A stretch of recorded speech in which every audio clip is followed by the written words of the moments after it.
সূর্য মন্দির থেকে বের হওয়ার পরপরই আমরা আরেক জায়গায় যাওয়ার জন্য রওনা দিয়ে দিয়েছিলাম। সেটা হচ্ছে ধাউলি বা লোকমুখে যেটা প্রচার আছে ধবলগিরি, সেখানে। তো এই পরিবেশটা কত সুন্দর লাগছে, তাই না? তো আমাদের আগের সূর্য মন্দিরের ব্লগটাও চলে এসেছে মিনি শর্ট ভিডিওতে, তো সেটা দেখে নাও। আর আমরা অল্প স্বল্প গাড়িতে গানও চালিয়ে নিয়েছিলাম, তাই গানের সাথে এই পরিবেশটা উপভোগ করতে বেশ লাগছিল। তো এই পরিবেশটা উপভোগ করতে করতে এসেই পড়েছি বলতে গেলে চলে। তো এর মাঝখানে হঠাৎ আমার একটু শরীরটা খারাপ লাগছিল, মানে চোখ মুখ অন্ধকার হয়ে আসছিল, মানে এতটা রোদ্দুর ছিল।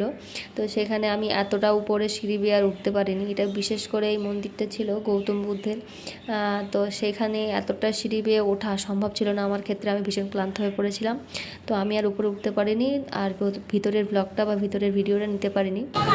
তো তোমরা এই মন্দিরটুকু দেখে নাও। মন্দিরের চারপাশটা অনেকটা স্পেস জায়গা জুড়ে ছিল। তো ব্লগটা কেমন লাগলো অবশ্যই কমেন্টে জানিও, লাইক কমেন্ট শেয়ার করে দিও। এইরকম আরও ছোটো ছোটো ভিডিও আসছে, দেখতে থাকো।